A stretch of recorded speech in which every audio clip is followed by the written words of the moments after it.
Сайн байцгаана уу Dream Korea TV сувгийн Dream Man байна. Сайн байцгаана уу Dream Girl байна.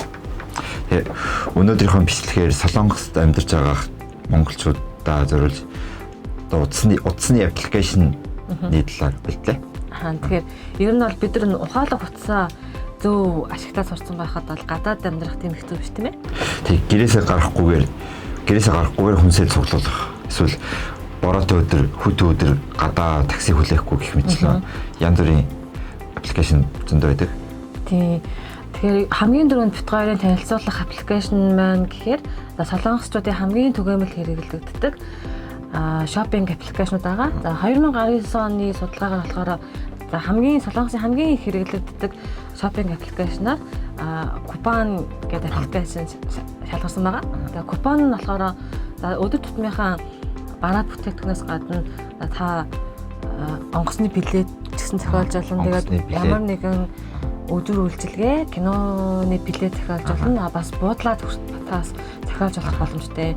Айгу ер нь бол өргөн хэрэглээний аппликейшн байгаа. Тэгээ бас купон гэдэг аппликейшн бас өөр BMap Шибибонга гэсэн аппликейшн бас зөндөө байдаг. Тэгээ би бас купон гэдэг аппликейшнийг бас өдөр тутам их хэрэглэдэг.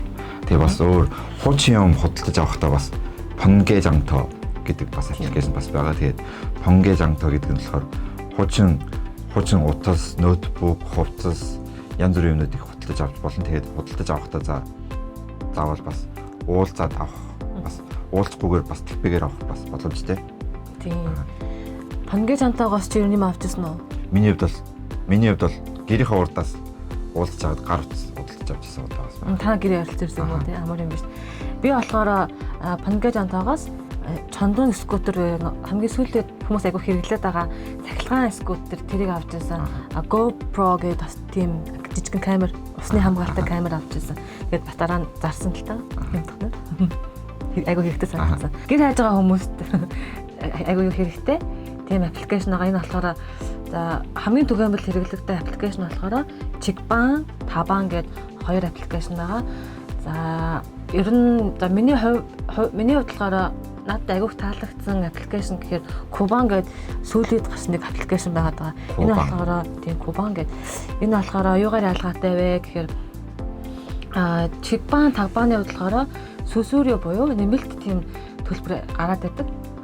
Кубаны хувьд болохоор нэмэлт төлбөр гарахгүй те гэрээ ээж байгаа тохиолдолд нэмэлт төлбөр гарахгүйгээр тэгээд байранд орчиж болно. Тэгээд ганц бие хүмүүс буюу ганцаараа байдаг хүмүүст энэ айгүй хэрэгтэй аппликейшн гэж боддог.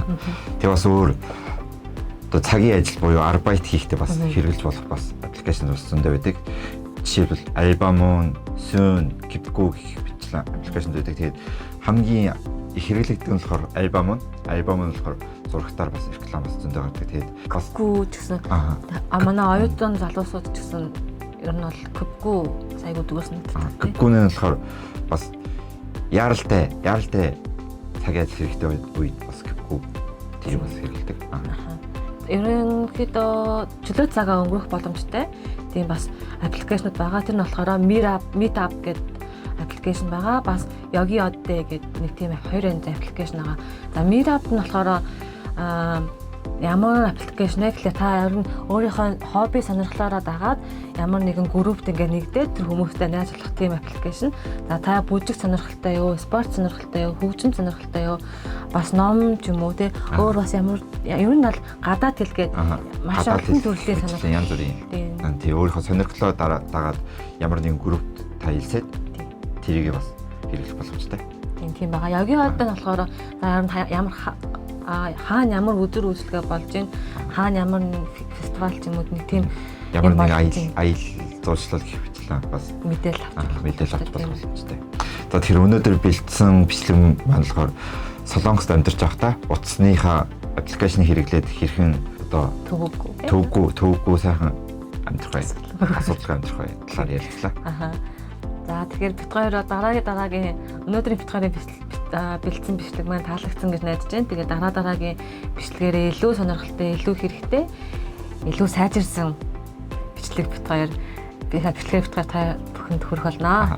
Тэгээд өнөөдрийн бичлэг бас таалагдсан гэж бодож байгаа бол манай Dream Korea TV сувгийг лайк дараад, дараад. subscribe заавал дараад. Тэгээд дараа дахь уулзтаа. Баяртай.